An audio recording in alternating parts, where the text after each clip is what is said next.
Last time पे आपने scientist के नाम पढ़े थे, एक बार फिर से मैं आपको सारे साइंटिस्ट के नाम मेमोराइज करा देता हूँ। सबसे पहला नाम जो हमने पढ़ा था रॉबर्ट हुक साहब का 1665, जिन्होंने सेल को डिस्कवर किया था, डेड सेल को बेसिकली, एंड जो बुक लिखी थी माइक्रोग्राफिया। इसके बाद 1673 Anton van Leeuwenhoek, father of microbiology, discovered the living cell and also observe various living organisms like bacteria, protozoans, RBCs, spermatogenes, all this. And in 1831, Robert Brown discovered the nucleus, which is the controlling center of the cell, which is the controlling center of the cell. In 1831, Robert Brown of England discovered nucleus, and in 1838, a German botanist, Slydane, proposed that all plants are composed of cell, and in 1839 zoologist Swan proposed that all animals are composed of cells. Clear? And in 1838-39 a cell theory was proposed by Slyden and Swan, which states that all living organisms are composed of cells. And the modern cell theory, which is basically supported by Rudolf Virchow by an statement omnis cellula e cellula, which means that new cells arises from pre-existing cells. New cells arises from pre-existing cell. इसमें एक मैंने आपको लिखवाया था कि जो living fluid है जो सेल के अंदर, that is sarcode, and परकिंजे term it protoplasm, and Huxley told that this protoplasm is the physical basis of life. Physical basis of life. Okay? On the basis of nucleus, we have studied two different type of cell, that is prokaryotic cell and eukaryotic cell. In prokaryotic cell, the nucleus is primitive type, that is not enveloped by any membrane, and the genetic content DNA is not packed with the histone proteins. Basically यहाँ पे ये necked है.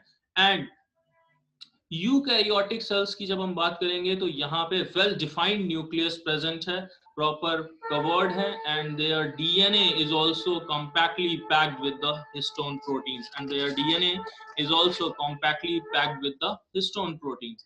अब हमने detail में बात करी थी किसकी, प्रोकैरियोटिक सेल्स की. हम फिर से एक डायग्राम बनाते हैं. बेसिकली कल जो आपने समझा था उसको आज कंप्लीट करना है, और साथ में एक इंपॉर्टेंट कॉन्सेप्ट ग्राम स्टेनिंग को हमें डिटेल में पढ़ना है.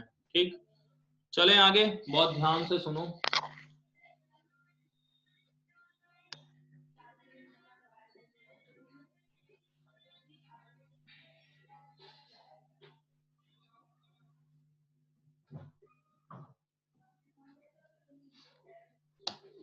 देखो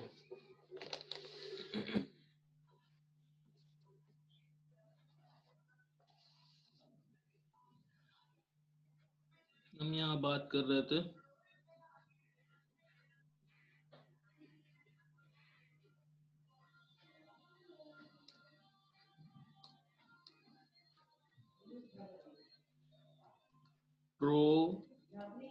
प्रोकैरियोटिक सेल की. इस प्रोकैरियोटिक सेल में देखो सबसे पहले हमने क्या बनाया था, सबसे पहले हमने एक स्ट्रक्चर बनाया था, that is invagination of plasma membrane. Invagination of plasma membrane, and that is called mesosome, which is analogous to mitochondria, and after plasma membrane, this membrane is cell wall, and after cell wall there is glycocalyx, इसको capsule भी मान सकते हैं यहाँ पे.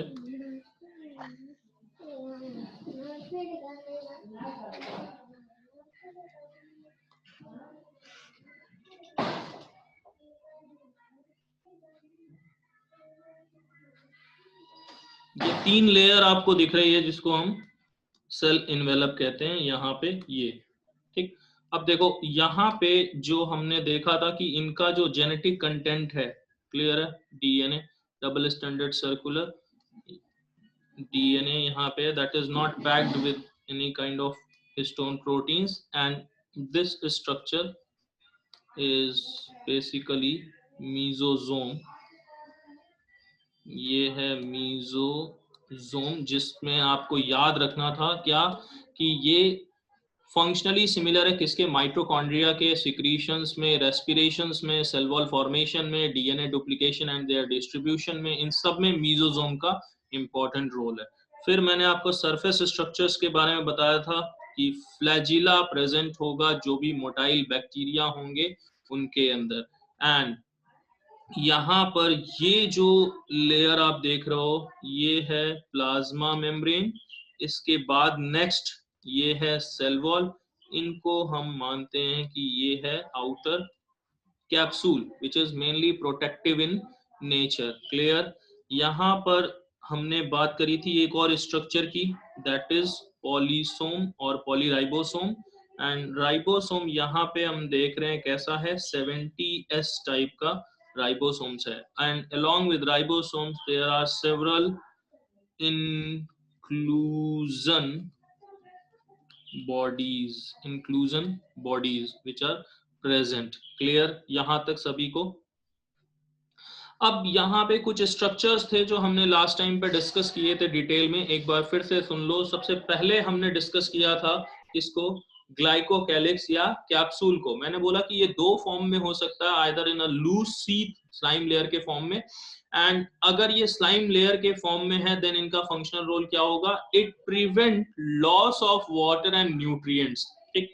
And if it is present in the form of capsule it provides protection from the host immune system, and ये basically थोड़ा sticky nature का भी होगा। इसके बाद नेक्स्ट टू कैप्सूल और glycocalyx there is presence of cell wall composed of peptidoglycan. दो form मैंने बताया था, NAM and NAG. NAM stands for N acetyl muramic acid and NAG stand for N acetyl glucosamine. There is a cross linking between them, there is a cross linking between them, and this cross linking is break by antibiotic penicillin. इसीलिए penicillin treatment देते हैं जिससे bacterial cell की lysis हो जाती है, lysis हो जाती है, क्लियर है। इसके बाद सेल वॉल का मेन फंक्शन क्या है, एक शेप देना, एक स्ट्रेंथ देना, रिजिडिटी प्रोवाइड करना and prevent them from bursting and collapsing, clear। इसके बाद next to cell wall there is a plasma membrane which is similar to eukaryotic cell and made up of lipids and proteins, similar to eukaryotic cell। ये question आपके NEET में पूछा गया है कि कौन सा स्ट्रक्चर है जो नॉर्मल प्रोकैरियोटिक और यूकैरियोटिक सेल्स दोनों में सिमिलर है, तो उसमें ऑप्शन आप टिक करते हो क्या, plasma membrane which is similar in both आदर इन प्रोकैरियोटिक सेल और यूकैरियोटिक सेल, दोनों में आपको सिमिलर दिखाई देगा। इसके बाद हम आ जाते हैं सीधे स्ट्रक्चर्स पे। सरफेस जो इनफोल्डिंग्स थी प्लाज्मा मेम्ब्रेन की, यहाँ पे हमने दो स्ट्रक्चर्स पढ़े थे डिटेल में। एक हमने बात करी थी मीजोजोम की और दूसरी हमने बात करी थी क्रोमैटोफोर्स की। यहाँ से नॉर्मली क्वेश्चंस पूछे जाते हैं। मीजोजोम बहुत ही इंपॉर्टेंट स्ट्रक्चर है। सबसे पहली बात कि ये प्रेजेंट है ग्राम पॉजिटिव बैक्टीरिया के अंदर, and mesosome is the enfolding of plasma membrane and it is important in respiration and secretion and duplication of DNA and their distribution in the daughter cells, and analogous to mitochondria के analogous है। Next, chromatophores analogous to chloroplast and present in, ये याद रखना पूछा गया question है, and present in, बोलो, present in autotrophic bacteria. Autotrophic bacteria के अंदर ही प्रेजेंट है। ऑटोट्रॉफिक बैक्टीरिया के एग्जांपल में आपने पढ़ा था कल, क्या, blue green algae,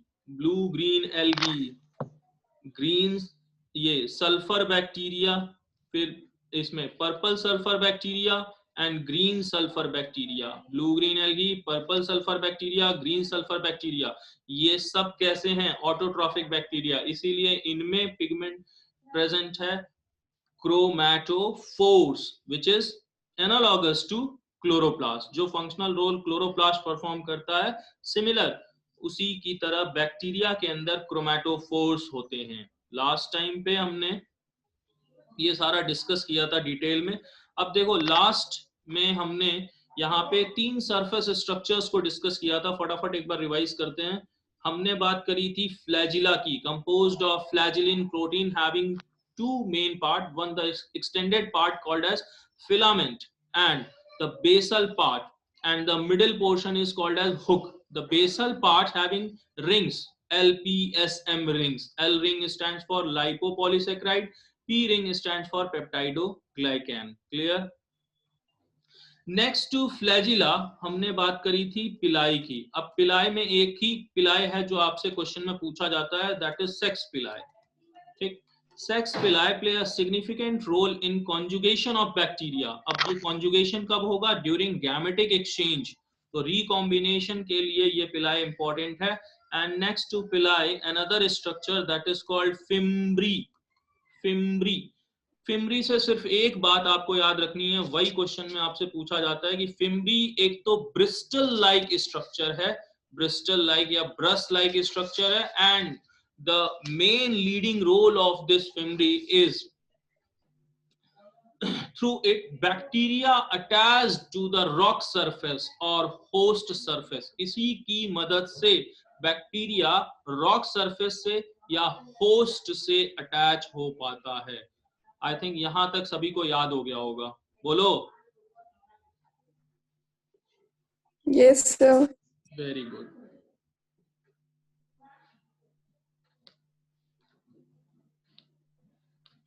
next important जो प्रोकैरियोटिक सेल में है वो याद रखना है, इंक्लूजन बॉडी. इंक्लूजन बॉडी, इनको हम इंक्लूजन बॉडीज को हम मेनली स्टोरेज बॉडी भी कह सकते हैं. इनको हम मेनली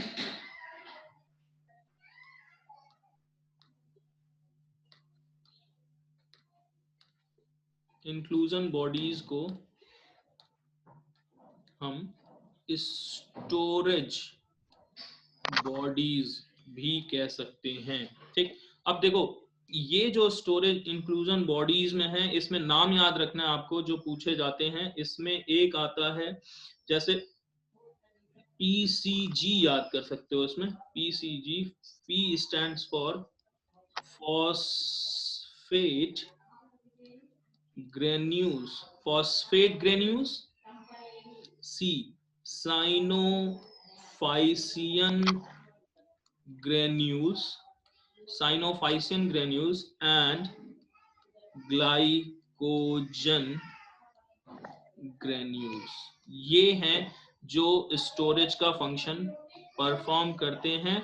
और ये सारे ही स्ट्रक्चर्स यहाँ पर मेम्ब्रेन लेस स्ट्रक्चर हैं. ये जरूर याद रखना, ये स्ट्रक्चर्स मेम्ब्रेन लेस स्ट्रक्चर्स हैं, इनमें मेम्ब्रेन नहीं है. लेकिन इनके अलावा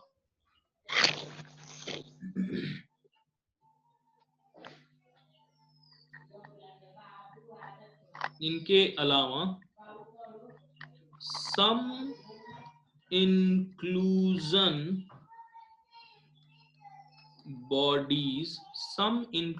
bodies are covered with single non-unit membrane.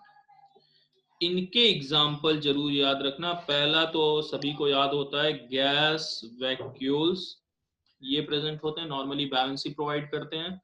फिर इसमें आएगा sulphur granules and poly beta hydroxybutyrate. ये हैं जो नॉन यूनिट मेम्ब्रेन से कवर्ड हैं, नॉन यूनिट मेम्ब्रेन से covered हैं. तो these are the inclusion bodies which are also called the storage bodies are found in prokaryotic और bacterial cell. ये सारे present होंगे. अब एक इम्पॉर्टेंट बात और जो आपको जाननी है, नॉर्मली जब हम बात करते हैं किसी यूकैरियोटिक सेल की, तो वहां पर जब भी हम डीएनए की बात करते हैं, जेनेटिक मटेरियल की बात करते हैं, हम सबसे पहले बोलते हैं कि the genetic material is compactly arranged and found inside the nucleus. ये न्यूक्लियस में प्रेजेंट होंगे. बात क्लियर हो गई. But in prokaryotic cell there is also a extra chromosomal DNA. Extra chromosomal DNA, इनको हम कहते हैं क्या है? प्लाज्मिड. ये प्लाज्मिड क्या है? जो प्रोकैरियोटिक सेल में, कैरियोटिक सेल में एक इंपॉर्टेंट रोल प्ले करते हैं. कौन? ये प्लाज्मिड, जिनको हम कहते क्या हैं? ये प्लाज्मिड एक्चुअल में हैं क्या? तो ये हैं एक्स्ट्रा क्रोमोसोमल डीएनए ही है. एक्स्ट्रा क्रोमोसोमल डीएनए ही है. एंड एक्स्ट्रा के साथ साथ जो नीट में पूछा गया क्वेश्चन है कि प्लाज्मिड्स का रोल क्या है, तो ये it shows unique phenotypic characteristics. Unique phenotypic characteristics show करता है. अलग अलग बैक्टीरिया के अंदर अलग अलग प्लाज्मिड्स डिफरेंट रोल प्ले कर सकते हैं. यहाँ पर कुछ इंपॉर्टेंट फंक्शंस हैं जो ये प्लाज्मिड्स परफॉर्म करते हैं. सबसे इंपॉर्टेंट क्या है? It provides resistivity to the bacteria. ठीक, किसी एंटीबायोटिक से जो रेजिस्टिविटी प्रोवाइड करना है, वो ये काम करते हैं. तो ये resistance to antibiotic, resistance provide करते हैं एंटीबायोटिक से. And monitoring of bacterial transformation, bacterial transformation को मॉनिटर करता है. एंड एक रोल जो सभी को याद होता है, जियोलॉजी में बहुत बार पढ़ते हो, कि ये यूज होता है एज अ वेक्टर. अब वेक्टर क्या होता है? वो फिजिक्स वाला वेक्टर नहीं. ये वेक्टर क्या है? जो यूज होगा for gene transfer. Gene transfer के लिए भी प्लाज्मिड का यूज होता है. एक्चुअल में बहुत बड़ा यूज है. बायोटेक्नोलॉजी के पॉइंट ऑफ व्यू से देखो तो प्लाज्मिड्स का सबसे मेजर रोल यही है कि it is used for gene transfer. Gene transfer, जो जेनेटिक मैनिपुलेशंस होते हैं, जेनेटिकली मॉडिफाइड ऑर्गेनिजम्स जो बनाए जाते हैं, उनमें इन प्लाज्मिड्स का बहुत इंपॉर्टेंट रोल होता है, क्योंकि ये डायरेक्टली यूज होते हैं जीन को ट्रांसफर करने के लिए. जीन को ट्रांसफर करने के लिए हमने लगभग सारे जो भी प्रोकैरियोटिक स्ट्रक्चर्स थे, इन सब को हमने डिटेल में पढ़ा. ठीक, starting from the cell envelope, mesosome, chromatophores, nucleoid, genophore, इनका डीएनए, प्लाज्मिड्स, इनके surface structure, flagella, pili, fimbriae, ये सब कुछ हमने डिटेल में पढ़ा. अब यहाँ पे एक टेक्निक है जो प्रोकैरियोटिक के लिए यूज होती है. उन टेक्निक को बताया था क्रिश्चियन ग्राम साहब ने. Gram staining. सबसे पहले तो आप लोग बताओ कि what is the use of staining. हम क्यों स्टेनिंग करते हैं? ग्राम स्टेनिंग की बाद में बात करेंगे. पहले हम स्टेनिंग ही क्यों करते हैं. ठीक, आपको पता है, बचपन से आपने देखा है कि हमारे जीवन में रंगों का बहुत बड़ा महत्व होता है, कि भाई हम कलर कॉम्बिनेशंस पे ध्यान देते हैं. और साइंटिफिक वर्ल्ड में इन स्टेनिंग का, इन कलर्स का आइडेंटिफिकेशन में बहुत बड़ा यूज है. ठीक, अब देखो, आप जानते हो कि जो कुछ भी सेल के अंदर या बाहर जहां भी है, उन सब में आप देखते हो कि केमिकल कॉम्पोजिशंस वैरी करते हैं। अब आप देखो कि सेल मेम्ब्रेन की केमिकल कॉम्पोजिशन अलग है, सेल वॉल की केमिकल कॉम्पोजिशन अलग है, कैप्सूल की केमिकल कॉम्पोजिशन अलग है, न्यूक्लियस की केमिकल कॉम्पोजिशन अलग है।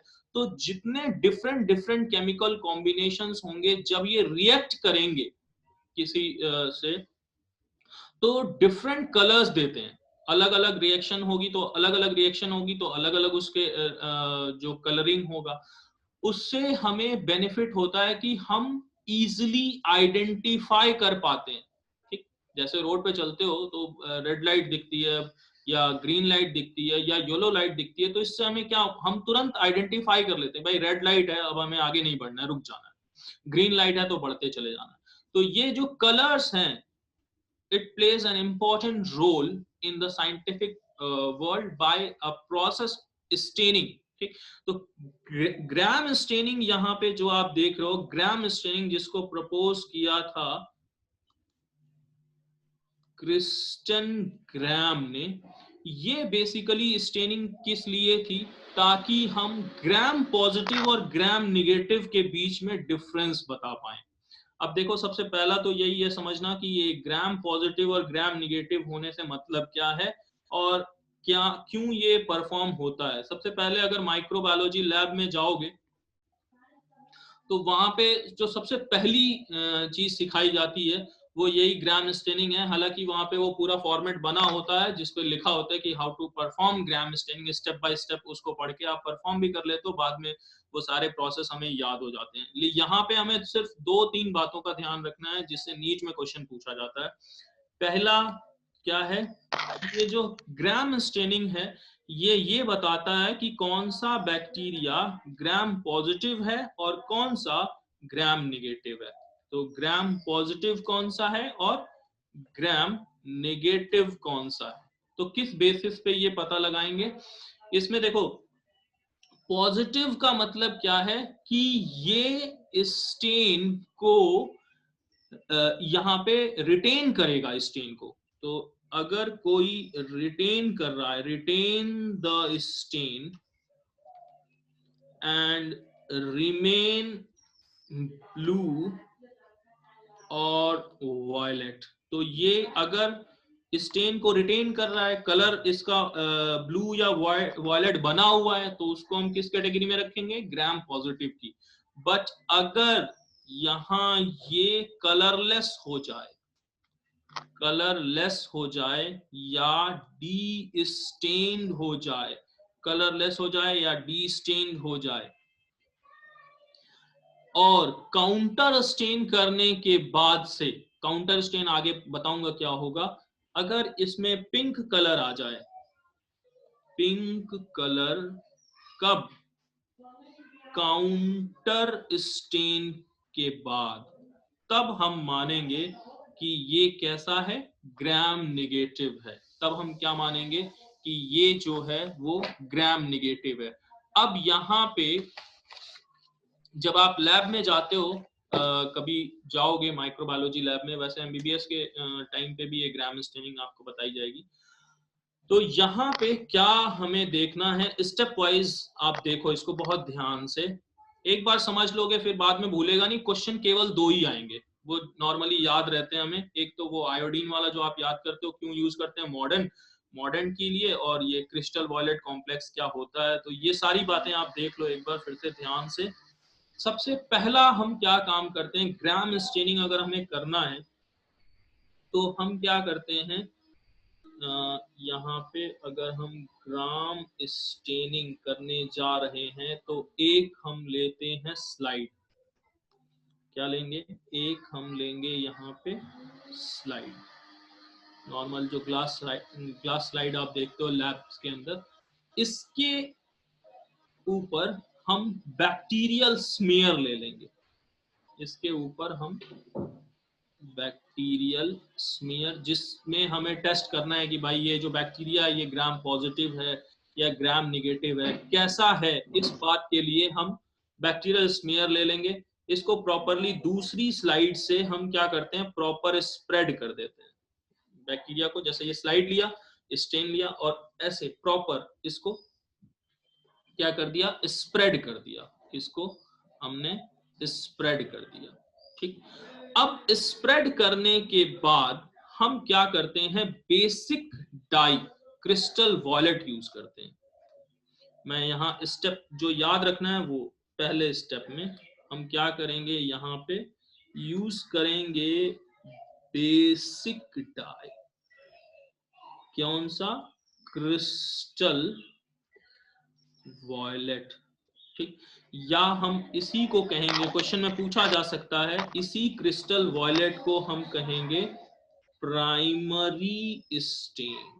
याद रखना है इस बात को कि प्राइमरी स्टेन ग्राम स्टेनिंग में हमेशा कौन होगा, क्रिस्टल वॉयलेट, जो क्या करेगा, ये पर्पल कलर प्रोवाइड करेगा। क्या करेगा,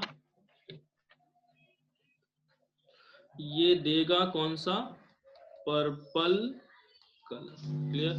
अब यहां तक तो हमें समझ में आ गया, हमने इसको स्प्रेड किया था, इसके बाद यहां इस सेम कलर ही यूज करते हैं स्लाइड के लिए, ये हमारे पास स्लाइड था। इस पे हमने यहाँ पे क्रिस्टल वॉयलेट डाल दिया।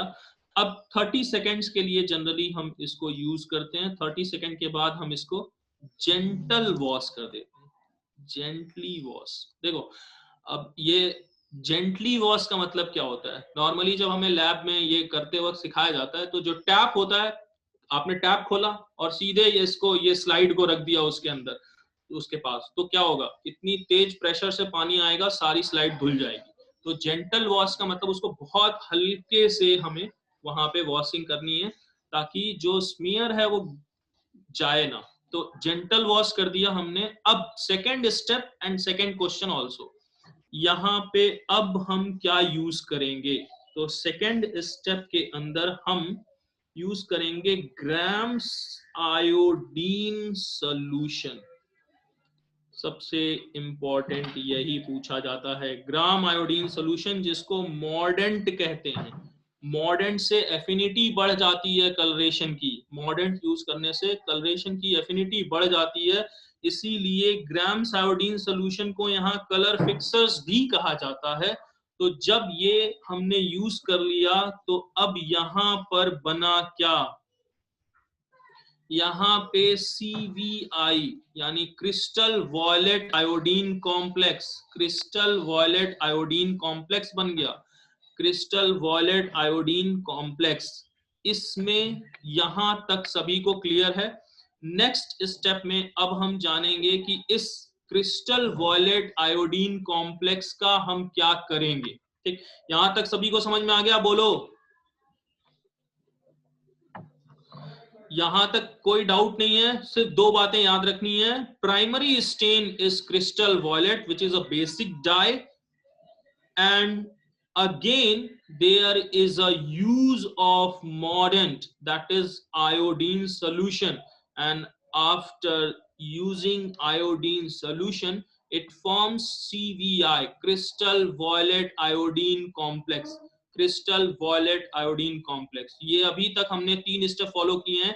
नेक्स्ट स्टेप में हम देखेंगे कि ये जो CVI कॉम्प्लेक्स बना है, CVI crystal violet iodine complex, अब हम इसका क्या करेंगे, इस क्रिस्टल वॉयलेट आयोडीन कॉम्प्लेक्स का हम क्या करेंगे, यहां पर हम यूज करते हैं ग्राम्स डी कलराइजर, ग्राम्स डी कलराइजर, जिसमें आपके सिलेबस में यहाँ पे सिर्फ याद रखना कि इथाइल अल्कोहल है, इथाइल अल्कोहल, बट यहाँ जब हायर उसमें जाओगे तो यहाँ पे एसीटोन भी होता है नॉर्मली, तो आपसे क्वेश्चन में सिर्फ इथाइल अल्कोहल से ही समझ में आ जाएगा।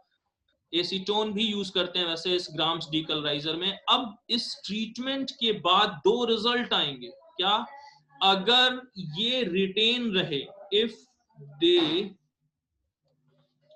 रिटेन द स्टेन, अगर ये स्टेन को रिटेन कर रहे हैं, यानी रिमेन ब्लू है, रिमेन ब्लू, तो आप सभी को पता है ये कैसे हो जाएंगे, ग्राम पॉजिटिव, ये कैसे हो जाएंगे, gram positive. And if they become destained, अगर ये डी स्टेन्ड हो गए यानी कि कलरलेस हो गया, तो इनका फिर से काउंटर स्टेन कराएंगे किससे, ये क्वेश्चन पूछा जाएगा, सैफरेनिन सर से। वीडियो रुक गया। ओके, सैफरेनिन से स्टेन करने के बाद ये हो जाएंगे पिंक कलर के, और पिंक कलर का मतलब ये हो जाएंगे ग्राम निगेटिव, ये हो जाएंगे ग्राम निगेटिव। तो ऐसे हम यहाँ पे कर सकते